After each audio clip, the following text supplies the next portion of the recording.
kakaharapin din ni Roque. Hala, ano ito? Ah?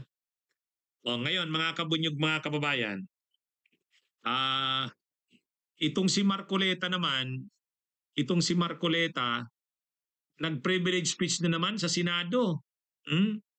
Sa privilege speech niya sa Senado, ah, ano siya, ah, ang topic niya na naman, ang subject niya na naman, Marcoleta, yung notaryo. Ang sinasabi ni Marcoleta doon sa privilege speech niya, si Gutesa daw ay biktima ng mga peking nagnunotaryo. Pero hindi siya involved sa pagpipeke, siya pa nga ang biktima. So sabi ni Marcoleta, bakit daw ngayon parang ang parurusahan pa sa nangyaring yun ay si Gutesa, si Gutesa. Samantalang siya nga daw ay biktima. O yun ang sinasabi ni Marcoleta. O, kasi ang sinasabi ni Marcoleta, ang practice naman talaga ng mga abogado, hindi na sila silang pumipirma. Dinidelegate nila sa kung kaninong staff nila, o ikaw pwede ka magpirma, ganito, gayahin mo lang to. O, kaya yun daw ang nangyari kay Gutesa. Yan daw ay kalakaran ng mga nagnunotaryo. O, ngayon, hindi naman alam ni Gutesa yun na yung pumirma ay hindi yan yung abogado. O, basta pumunta siya para magpanotaryo. Totoo ba yung sinasabi ni Marcoleta? Yes, totoo naman talaga yan. Mayroon talagang ganyan. At talaga naman, may practice na mga ganyan ang nagnonotaryo. Pero mali din talaga yon. O, tama rin yung argumento ni Marcoleta. Hindi naman kasalanan ni Gutesa yun. Okay, pero kung alam mong biktima ka ng ng mga peking nagnonotaryo, di dapat hindi ka matakot, dapat panindigan mo, harapin mo. Oh, hahamunin mo yung yung abogado. Oh, dahil wala ka namang kasalanan. Ang problema kasi, anong ginawa ni Gutesa? Pinatawag ng judge ng Regional Trial Court ng Manila para marinig yung side niya. Ano, umattend ba si Gutesa? Hindi. Hindi. Ay dapat kung talagang malinaw na ikaw alam mo wala kang kasalanan, na biktima ka rin lang oh, kasi umasa ang akala mo pag submit mo ng notaryo, pag ano mo doon, ano 'yon? Inilabas sa'yo, pirmado na ng abogado, di ang akala mo o totoo yung nagpirma doon. O di yung pala hindi. O di ano 'yon, napiki ka o kasi hindi biktima ka, hindi ka kasabwat. O di dapat matapang ang matapang ang loob mo na humarap sa korte. Pinatawag ng Regional Trial Court ng Manila, iniimbestigahan. Hindi naman umaten si Gutesa. Pinatawag din ng NBI, hindi rin umaten. Pinatawag din ng DOJ, hindi rin umaten. O, kaninong kasalanan? O tapos ngayon i-speech si Gutesa ay si Marcoleta. Paulit-ulit siya niyang issue na yan kay Gutesa sa notaryo. Hindi na nga yung notaryo ang importante. Okay, wag na yung notaryo. Doon na lang sa testimonya niya. O di i-present nyo na Marcoleta, kayo nila defensor. I-present nyo na sa hearing. Paulit-ulit kayo niyang Gutesa ninyo. O, doon pa sa pati sa rally ng Iglesia ni Cristo. Ang sabi doon, yung mga ministro ng Iglesia ni Cristo, saan kayo nakakita nang ikaw na nga yung testigo, ikaw pa yung kakasuhan? Imagine niyo yan. Simple lang naman yung issue na yan kay Gutesa. Okay, kung totoo nga na siya, biktima siya ng nagnotaryo na yan, hindi naman pala totoo yung perma, o di biktima siya, di dapat harapin niya yan. Kung pwede, balikan niya nga yung opisina ng sinong staff doon yung nag-entertain sa kanya. Oh, ano yun? Magpasama siya sa NBI, puntahan niya yun. Yung staff na yun. Oh, dinapahiya ngayon yung abogado. Oh, pangalawa, nag-attend dapat siya sa hearing na sinagawa ng Regional Trial Court. Kasi nag-imbestiga yung RTC, yung judge. Kaya ang conclusion ng judge, ano yun, totoo, piniki, tapos imbestigahan si Gutesa. O ngayon, paano mo maiimbestigahan si Gutesa? Hindi naman nag-a-appear. Di dapat sana mag-appear siya, pakita niya na na hindi siya hindi siya involved diyan sa pandaraya, pamimiki ng notaryo.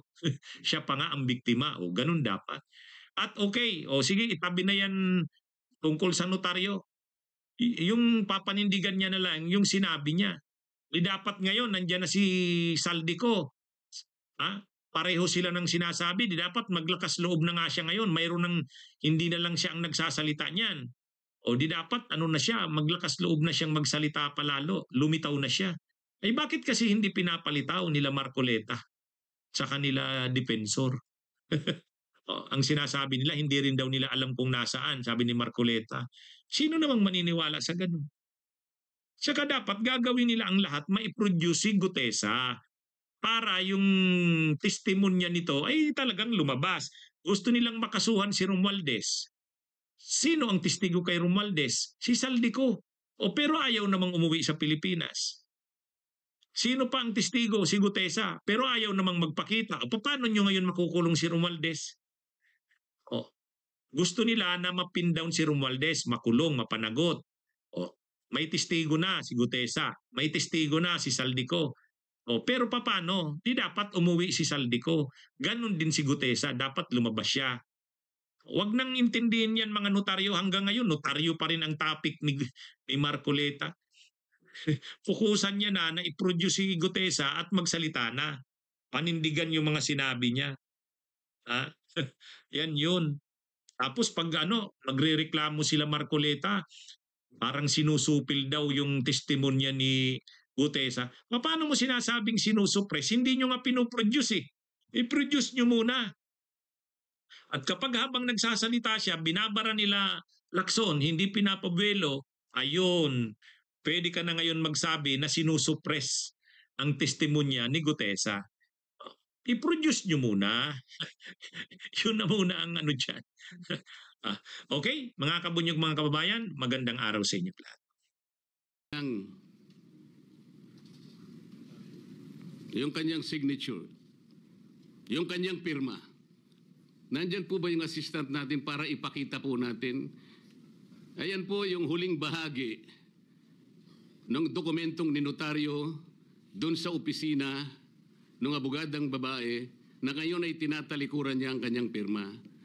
Doon sa right side po, ayan po yung ninotaryo sa dokumento ni Gutesa. Yung kaliwa po ay iba pong dokumento. Tingnan po ninyo yung pagkakahawig.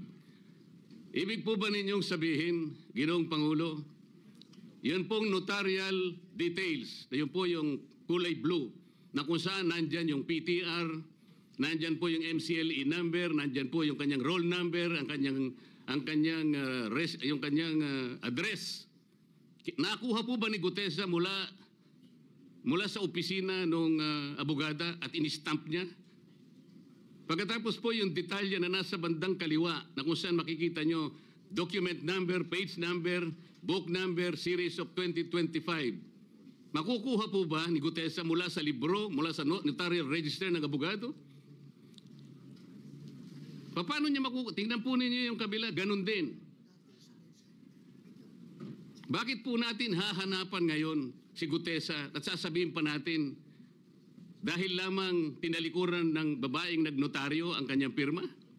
Pangkaraniwan na po kasi, Ginoong Pangulo, kahit pumunta kayo sa maraming lugar na kung saan nagnotaryo, hindi nyo po makikita ron ang abogado. Iaabot nyo lang sa kanyang papel ninyo, pagkatapos isosoli niya sa iyo, pagkatapos nyo magbayad.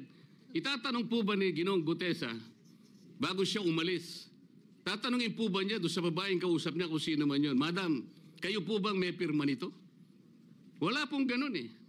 Ngayon, kung tatalikuran po ng abogado na yon ang kanyang pirma, ako na po mismo ang magdidirect ng prosecution sa kanya para ma-disbar siya, sapagkat ginagamit po niya yung opisina na yon.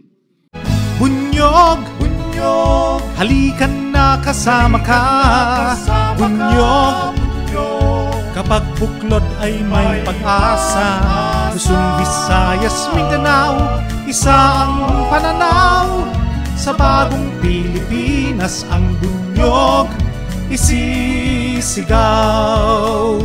Bunyog, bunyog, bunyog.